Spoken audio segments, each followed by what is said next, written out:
O Mahabharata. De Krishna de Vaipayana Vyasa. Livro 5. Yanasandiparva. Capítulo 81. Sahadeva ávido para lutar. Satyaki ávido para lutar. Sahadeva disse: o que foi dito pelo rei é, de fato, virtude eterna, mas tu, ó castigador de inimigos, deves agir de tal maneira que a guerra possa acontecer sem dúvida. Mesmo se os Kauravas expressarem seu desejo de paz com os Pandavas, ainda assim, ó tu da tribo de Dasara, provoca uma guerra com eles. Tendo visto, ó Krishna, a princesa de Panchala levada naquela situação para o meio da assembleia, como a minha raiva pode ser apaziguada sem a morte de Suyoddhana? Se, ó Krishna, Bhima e Arjuna e o rei Yudhishthira o justo estão dispostos a ser virtuosos, abandonando a virtude eu desejo um confronto com Duryodhana em batalha. Satyaki disse: Sahadeva de grande alma, ó de armas poderosas, tu falaste a verdade. A raiva que eu sinto por Duryodhana pode ser apaziguada somente por sua morte.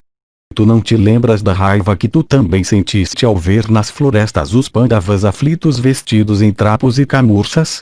Portanto, ó o principal dos homens, todos os guerreiros reunidos aqui concordam unanimemente com que o filho heróico de Madri, feroz em batalha, disse.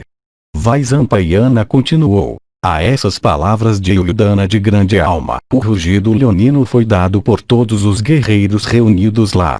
E todos os heróis, aplaudindo muito essas palavras de Satyaki, o elogiaram, dizendo: excelente! Excelente!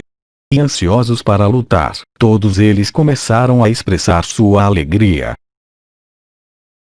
Capítulo 82. Draupadi fala, querendo guerra.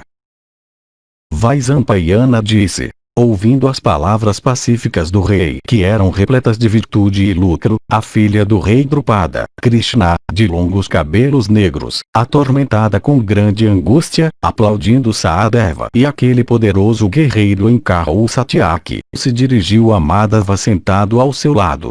E vendo Bhimazena se declarar em favor da paz, aquela dama inteligente, dominada pela dor e com olhos banhados em lágrimas, disse: ó matador de Madhu, é sabido por ti, ó tu de braços fortes, por quais meios fraudulentos, ó justo, o filho de Dhritarashtra com seus conselheiros roubou dos Pandavas, ó Janardana, sua felicidade. Tu sabes também, ó tu da tribo de Dasara, qual mensagem foi entregue privadamente para Sanjaya pelo rei. Tu também ouviste tudo o que foi dito para Sanjaya. Ó tu de grande esplendor, as palavras foram estas mesmas, que somente 5 aldeias sejam concedidas a nós, isto é, Avishtaila, Ivrikasthaila, e Makandim, e Varanavata, e como a quinta, qualquer outra. Ó tu de braços poderosos, ó Keshava, exatamente essa era a mensagem que devia ser entregue para Duryodhana e seus conselheiros. Mas, ó Krishna, ó tu da tribo de Dasara, ouvindo essas palavras de Yudhishthira, dotado de modéstia e ansioso pela paz, Suyoddhana não agiu de acordo com elas. Se, ó Krishna, Suyoddhana deseja fazer as pazes sem entregar o reino, não há necessidade de ir lá para fazer semelhante paz. Os Pandavas com os Sanjayas, ó tu de armas poderosas, são bastante capazes de resistir à feroz hoste Dhritarashtra cheia de fúria. Quando eles não são mais sensíveis a essas artes de conciliação, não é apropriado, ó matador de Madhu, que tu lhes mostres piedade. Aqueles inimigos, ó Krishna, com quem a paz não pode ser estabelecida por conciliação ou presentes devem ser tratados com severidade por alguém desejoso de salvar sua vida. Portanto, ó Achyuta de braços fortes, pesado deve ser o castigo que merece ser rapidamente infligido a eles por te ajudado pelos Pandavas e os Sanjayas. De fato, isso mesmo ficaria bem para o filho de Pritha, e contribuiria para a tua glória, e se realizado, ó Krishna, será uma fonte de grande felicidade para toda a classe Kshatriya. Aquele que é cobiçoso, se pertencente à classe Kshatriya ou alguma outra, salvo é claro um Brahmane, mesmo se mais pecaminoso, deve sem dúvida ser morto por um Kshatriya que é fiel aos deveres da sua própria classe. A exceção no caso de um Brahmane, ó Senhor, é devido ao Brahmane ser o preceptor de todas as outras classes, como também o primeiro compartilhador de tudo. Pessoas conhecedoras das escrituras declaram, ó Janardana, que se incorre em pecado por matar alguém que não merece ser morto. Assim há igual pecado em não matar alguém que merece ser morto. Age, portanto, ó Krishna de tal maneira com as forças armadas, dos Pandavas e dos Sanjayas, que o pecado não possa te tocar. Por excesso de confiança em ti, ó Janardana, eu repetirei o que foi dito repetidas vezes. Que mulher semelhante a mim, ó Keshava, existe sobre a terra? Eu sou a filha do rei Drupada, surgida do altar sacrificial. Eu sou a irmã de Drishtadyumna, tua amiga querida, ó Krishna. Eu por casamento me tornei uma senhora da linhagem de Ajamida, a nora do ilustre Pandu. Eu sou a rainha dos filhos de Pandu, que parecem 5 Indras em esplendor. Eu tenho, com estes 5 heróis, 5 filhos que são todos poderosos guerreiros em carros, e que são moralmente vinculados a ti, ó Krishna, como o próprio Abhimanyu. Sendo assim, ó Krishna, eu fui agarrada pelos cabelos, arrastada para a assembleia e insultada na própria vista dos filhos de Pandu e no teu tempo de vida. Ó Keshava, os filhos de Pandu, os Panchalas, e os Vrishnis estando todos vivos, exposta ao olhar da assembleia, eu fui tratada como uma escrava por aqueles patifes pecaminosos. E quando os Pandavas, vendo isso tudo, ficaram silenciosos sem cederem à cólera, em meu coração eu te chamei, ó Govinda, dizendo, salva-me. Ó, salva-me. Então o rei ilustre Dhritarashtra, meu sogro, disse a mim, pede algum benefício, ó princesa de Panchala. Tu mereces bênçãos e até honra das minhas mãos. Assim abordada eu disse, que os Pandavas sejam homens livres com seus carros e armas. Após isso os Pandavas, ó Keshava, ficaram livres, mas apenas para serem exilados nas florestas. Ó Janardana, tu conheces todas essas minhas tristezas. Salva-me, ó de olhos de lótus, com meus maridos, amigos e parentes, dessa angústia. Moralmente, ó Krishna, eu sou a nora de ambos, Bhishma e Dhritarashtra. Embora seja assim, eu, contudo, fui tornada uma escrava à força. Que vergonha para a perícia de Partha com o arco, ó, que vergonha para a força de Bhimazena, já que Duryodhana, ó Krishna, vive mesmo por um momento.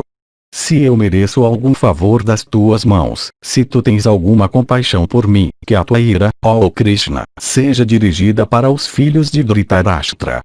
Vaisampayana continuou. Tendo dito isso, a bela Krishna de olhos que eram negros e grandes como folhas de lótus, banhada em lágrimas, e andando como uma elefanta, se aproximou de Krishna de olhos de lótus, e pegando com sua mão esquerda os seus próprios cabelos belos de pontas encaracoladas, de cor azul profundo e perfumados com todas as fragrâncias, dotados de todos os sinais auspiciosos e, embora reunidos em uma trança, ainda macios e lustrosos como uma cobra poderosa, falou estas palavras, ó tu de olhos de lótus, que estás ansioso pela paz com o inimigo, tu deves, em todas as tuas ações, te lembrar destes meus cabelos agarrados pelas mãos rudes de Dussasana.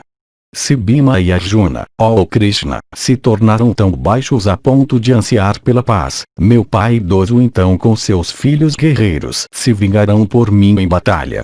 Meus 5 filhos também que são dotados de grande energia, com Abhimanyu, ó matador de Madhu, em sua dianteira, lutarão com os Kauravas. Que paz esse meu coração pode conhecer a menos que eu veja o braço escuro de Dussasana cortado de seu tronco e reduzido a átomos. 13 longos anos eu passei na expectativa de tempos melhores, escondendo em meu coração a minha ira como um fogo queimando sem chama. E agora perfurada pelos dardos verbais de Bhima esse meu coração está prestes a se partir, pois Bhima de braços poderosos agora lança seu olhar na moralidade. Proferido essas palavras com voz sufocada em lágrimas, Krishna de olhos grandes começou a chorar alto, com soluços convulsivos, e lágrimas se derramavam por suas bochechas. E aquela dama, de quadris cheios e redondos, começou a encharcar seu busto compacto e profundo com as lágrimas que ela derramava, as quais eram quentes como fogo líquido. Queixava de braços poderosos, então falou, consolando-a com estas palavras. Logo, ó Krishna, tu verás as damas da família de Bharata chorarem como tu choras. Elas mesmas, ó tímida, chorarão como tu, seus parentes e amigos estando mortos. Aqueles com quem, ó Senhora, tu estás zangada, têm seus parentes e guerreiros já mortos. Com Bhima e Arjuna e os gêmeos, por ordem de Yudhishthira, e em conformidade com o destino e o que foi ordenado pelo ordenador, eu realizarei tudo isso. Sua hora tendo chegado, os filhos de Dhritarashtra, se eles não escutarem minhas palavras, certamente jazerão sobre o solo, transformados em bocados de cachorros e chacais. As montanhas de Himavat podem mudar sua localização, a própria terra pode se partir em centenas de fragmentos, o próprio firmamento com suas miríades de estrelas pode cair, contudo as minhas palavras nunca podem ser inúteis. Para as tuas lágrimas, eu te juro, ó Krishna, logo tu verás teus maridos, com seus inimigos mortos, e com prosperidade os coroando. Capítulo 83. Krishna vai até os Kurus. Arjuna disse: Tu és agora, ó Keshava, o melhor amigo de todos os Kurus. Relacionado com ambos os partidos, tu és o amigo querido de ambos. Cabe a te ocasionar paz entre os Pandavas e o filho de Dhritarashtra. Tu, ó Keshava, és competente, portanto, cabe a te causar uma reconciliação. Ó de olhos de lótus, seguindo daqui pela paz, ó matador de inimigos, dize para o nosso irmão sempre colérico Suryodhana o que, de fato, deve ser dito. Se o tolo Duryodhana não aceitar teus conselhos auspiciosos e benéficos repletos de virtude e lucro, ele sem dúvida então o será vítima de seu destino. O santo disse: Sim, eu irei até o rei Dhritarashtra, desejoso de realizar o que é consistente com a retidão, o que pode ser benéfico para nós, e o que também é para o bem dos Kurus. Vaisampayana continuou. A noite tendo passado, um sol brilhante se ergueu no leste. A hora chamada Maitra começou, e os raios do sol ainda eram suaves. O mês era Kalmuda Kartika, sob a constelação Revati. Era a estação do orvalho, o outono tinha passado. A terra estava coberta com colheitas abundantes por toda parte.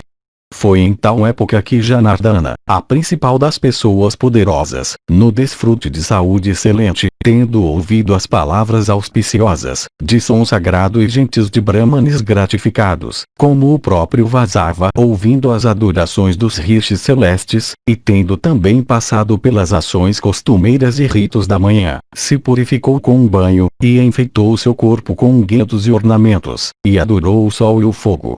E tendo tocado o rabo de um touro e reverentemente se curvado aos Brahmanes, andado em volta do fogo sagrado, e lançado seus olhos nos usuais artigos auspiciosos colocados à vista, Janardana se lembrou da ordem de Yudhishthira e se dirigiu ao neto de Sini, Satyaki, sentado perto, dizendo: que o meu carro seja aprontado e que a minha concha e disco junto com minha massa, e aljavas e dardos e todas as espécies de armas, ofensivas e defensivas, sejam colocadas sobre ele, pois Duryodhana e Karna e o filho de Suvala, que são todos de almas perversas, e os inimigos, embora desprezíveis, nunca devem ser desconsiderados nem por uma pessoa poderosa. Compreendendo os desejos de Keshava, o manejador do disco e da massa, seus servidores imediatamente foram unir seu carro. E aquele carro parecia em refulgência ao fogo que se mostra na hora da dissolução universal, e ele próprio em velocidade. E ele estava equipado com duas rodas que pareciam o sol e a lua em brilho. E ele portava brasões de luas, crescentes e cheias, e de peixes, animais, e aves, e estava adornado com guirlandas de diversas flores e com pérolas e pedras preciosas de várias espécies por toda parte. E dotado do esplendor do sol nascente, ele era grande e vistoso. E matizado com pedras preciosas e ouro, ele estava equipado com um excelente mastro de bandeira portando belas flâmulas. e bem abastecido com todos os artigos necessários, e incapaz de ser resistido pelo inimigo. Ele estava coberto com peles de tigre, e capaz de roubar a fama de todo inimigo. Ele aumentou a alegria dos Yadavas. E eles uniram a ele aqueles corcéis excelentes chamados Saivya e Sugriva e Megapushpa e Valaka, depois que esses tinham sido banhados e vestidos em arreios belos. E ressaltando a dignidade de Krishna ainda mais, Garuda, o senhor da criação emplumada, chegou e pousou no mastro de bandeira daquele carro que produzia um estrépito terrível. E Sauri então subiu naquele carro, alto como o topo do Meru, e produzindo um estrépito profundo e alto como o som do timbalé ou das nuvens e que parecia o carro celeste que segue de acordo com a vontade do passageiro. E levando Satyaki também sobre ele, aquele melhor dos seres masculinos partiu, enchendo a terra e o céu com o som das rodas de seu carro. E o céu ficou sem nuvens, e ventos auspiciosos começaram a soprar em volta, e a atmosfera livre de poeira se tornou pura. De fato, quando Vasudeva partiu, animais e aves auspiciosos, se movendo pelo lado direito, começaram a segui-lo, e garças e pavões e cisnes todos seguiram um matador de Madhu, proferindo gritos de bons presságios. O próprio fogo, alimentado com libações Oma acompanhadas por mantras, livres de fumaça resplandeceram alegremente, enviando suas chamas para a direita. E Vasishta e Vamadeva, e Boridyumna e Gaia, e Krata e Sukra e Kusika e Brigu, e outros Brahmashis e Rishis celestes reunidos, todos ficaram no lado direito de Krishna, aquele encantador dos Yadavas, aquele irmão mais novo de Vasava. E assim reverenciado por aqueles e outros rishis ilustres e homens santos, Krishna partiu para a residência dos Kurus. E enquanto Krishna estava indo, Yudhishthira, o filho de Kunti, o seguiu, como também Bhima e Arjuna e aqueles outros Pandavas, os gêmeos filhos de Madri. E os bravos Shekitana e Drishtaketu, o soberano dos Shedis, e Drupada e o rei de Kasi e aquele poderoso guerreiro em carro Sikandin, e Drishtadyumna, e Virata com seus filhos, e os príncipes de Kekaya também, todos esses Kshatriyas seguiram aquele touro da linhagem Kshatriya para honrá-lo. E o rei ilustre Yudhishthira o justo, tendo seguido Govinda até alguma distância, dirigiu a ele algumas palavras na presença de todos aqueles reis. E o filho de Kunti abraçou aquele principal de todos os homens, que nunca, por desejo, ou raiva, ou medo, ou objetivo de lucro cometeu o menor mal, cuja mente era sempre constante, que era um estranho para a cobiça, que era familiarizado com moralidade e dotado de grande inteligência e sabedoria, que conhecia os corações de todas as criaturas e era o Senhor de tudo, que era o Deus dos deuses, que era eterno, que era possuidor de todas as virtudes, e que portava a marca auspiciosa em seu peito. E o abraçando o rei começou a indicar o que ele deveria fazer. Yudhishthira disse: aquela senhora que nos criou desde a nossa infância, que está sempre engajada em ações e penitências ascéticas e ritos e cerimônias propiciatórias, que é devotada ao culto dos deuses e convidados, que está sempre empenhada em servir aos seus superiores, que é afeiçoada aos seus filhos, tendo por eles uma afeição que não conhece limites, que, ó Janardana, eternamente amada por nós, que, ó opressor de inimigos, repetidamente nos salvou das armadilhas de Suyodhana, como um navio salvando a tripulação de um barco naufragado dos terrores pavorosos do mar e que, ó Madhava, embora não merecedora de aflição, tem por nossa causa suportado inúmeros sofrimentos, deve ser questionada sobre seu bem-estar. Saúda e abraça, e, ó, a consola vezes sem conta, dominada pela angústia como ela está por causa de seus filhos, por falar dos Pandavas. Desde o seu casamento ela tem sido vítima, embora não merecedora, de tristezas e aflições devido à conduta de seu sogro, e sofrimento tem sido sua situação. Eu, ó Krishna, alguma vez verei o tempo quando, ó castigador de inimigos, as minhas aflições estando terminadas, eu serei capaz para fazer minha triste mãe feliz. Na véspera do nosso exílio, por afeição por seus filhos, ela correu atrás de nós em angústia, chorando amargamente. Mas deixando-a para trás, nós entramos nas florestas. A tristeza não necessariamente mata. É possível, portanto, que ela esteja viva, sendo hospitaleiramente entretida pelos anartas, embora afligida com tristeza por causa de seus filhos.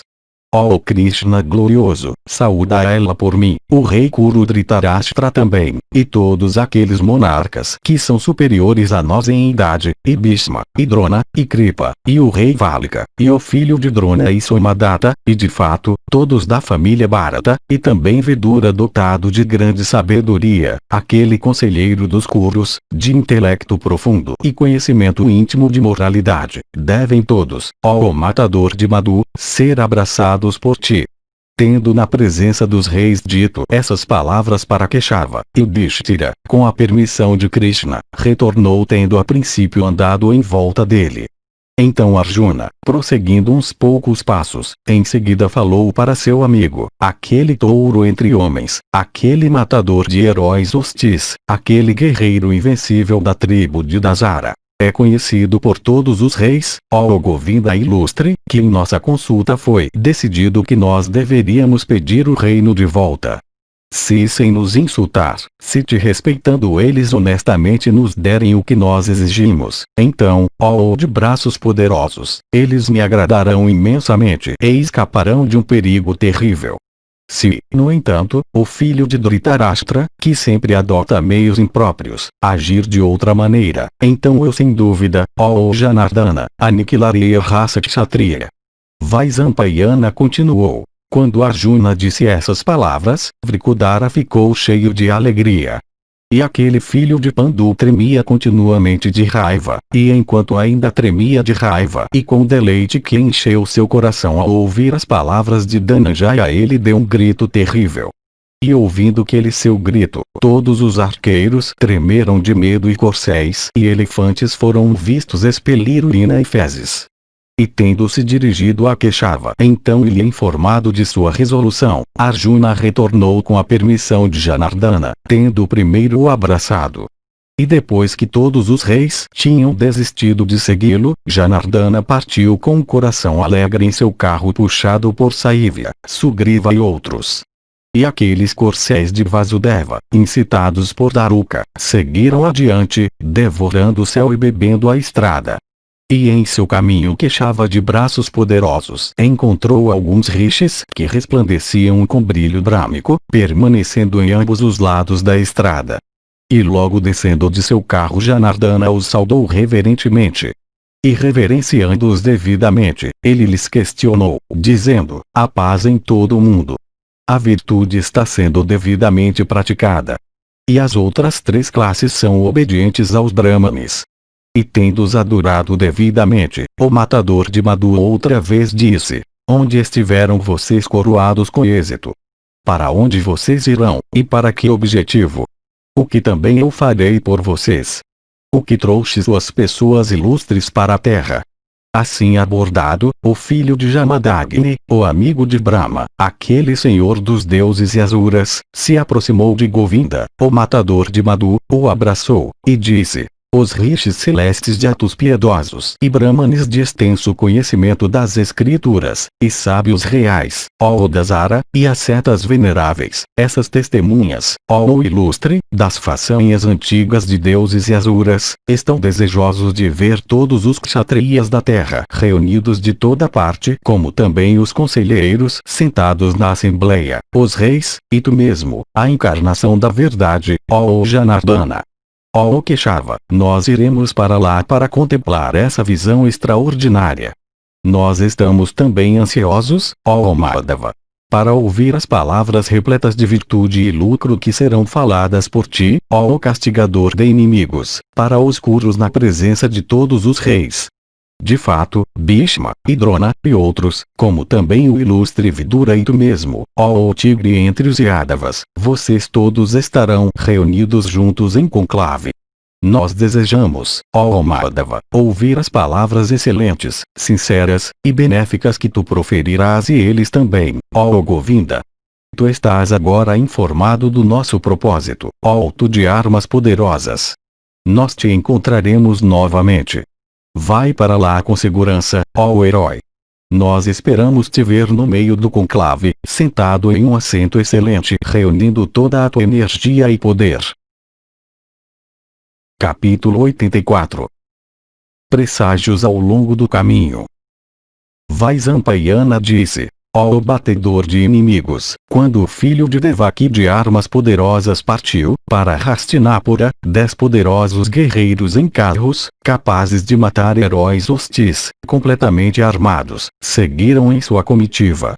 E 1000 soldados da infantaria, e 1000 cavaleiros, e servidores a centenas também formavam sua comitiva, carregando, ó rei, provisões em abundância. Janamejaya disse: como um matador ilustre de Madhu, da linhagem de Dasara, procedeu em sua viagem? E que presságios foram vistos quando aquele herói partiu? Vaisampayana continuou: ouve-me enquanto eu narro todos aqueles presságios naturais e antinaturais que foram observados no momento quando o ilustre Krishna partiu para Hastinapura. Embora não houvesse nuvens no céu, ainda assim o ribombo do trovão acompanhado por luzes de relâmpago foi ouvido. E nuvens fofas em um céu limpo derramavam chuva incessantemente na retaguarda. Os 7 grandes rios incluindo o Sindhu, Indo, embora fluíssem para o leste então fluíram em direções opostas. As próprias direções pareciam estar invertidas e nada podia ser distinguido. Fogos resplandeceram em todos os lugares, ó monarca, e a terra tremeu repetidamente. Os conteúdos de poços e recipientes de água a centenas se elevaram e transbordaram. O universo inteiro foi envolto em escuridão. A atmosfera estando cheia de pó, nem os pontos cardeais nem os pontos secundários do horizonte podiam, ó rei, ser distinguidos. Altos rugidos eram ouvidos no céu sem ser visível nenhum ser de quem eles podiam emanar. Esse fenômeno extraordinário, ó rei, por percebido por todo o país. Um vento do sudoeste, com o estrépito dissonante do trovão, arrancando árvores aos milhares, oprimiu a cidade de Hastinapura. Naqueles lugares, no entanto, ó Bharata, pelos quais ele da linhagem Vrishni passou, brisas deliciosas sopraram e tudo se tornou auspicioso. Chuvas de lótus e flores fragrantes caíram lá. A própria estrada se tornou encantadora, estando livre de grama espinhenta e espinhos. Naqueles locais onde ele ficou, brahmanes aos milhares glorificaram aquele doador de riqueza com louvor e o reverenciaram com pratos de coalhada, ghee, mel e presentes de riqueza. As próprias mulheres, saindo na estrada, derramaram flores selvagens de grande fragrância sobre o corpo daquele herói ilustre, dedicado ao bem-estar de todas as criaturas.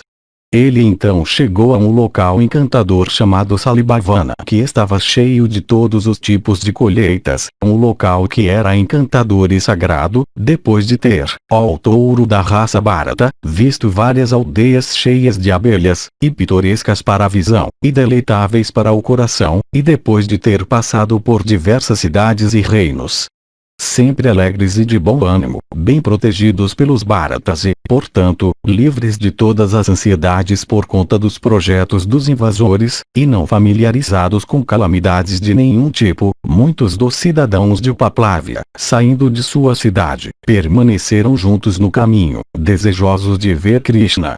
E vendo aquele ilustre parecido com um fogo ardente chegando ao local, eles reverenciaram a ele que merecia o seu culto com todas as honras de um convidado chegado à sua residência.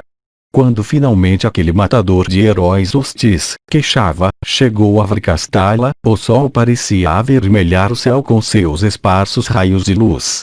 Descendo de seu carro, ele devidamente passou pelos ritos purificatórios usuais, e ordenando que os corcéis fossem desarreados, ele se pôs a dizer suas orações noturnas. E Daruka também, libertando os corcéis, cuidou deles segundo as regras da ciência equina, e tirando os jugos e tirantes, deixou-os soltos. Depois que isso estava feito, o matador de Madhu disse: nós devemos passar a noite aqui por causa da missão de Yudhishthira.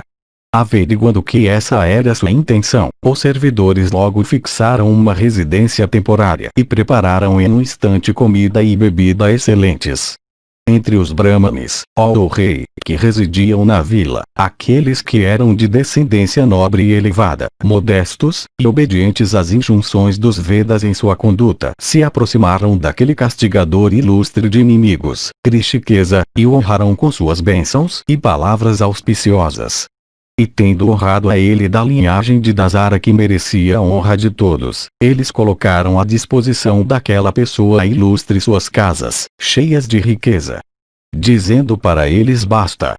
O ilustre Krishna lhes prestou homenagem apropriada, cada um segundo a sua posição, e se dirigindo com eles para suas casas, ele voltou em sua companhia para sua própria tenda. E alimentando todos os brahmanes com doces e ele mesmo fazendo suas refeições com eles, Keshava passou a noite alegremente lá.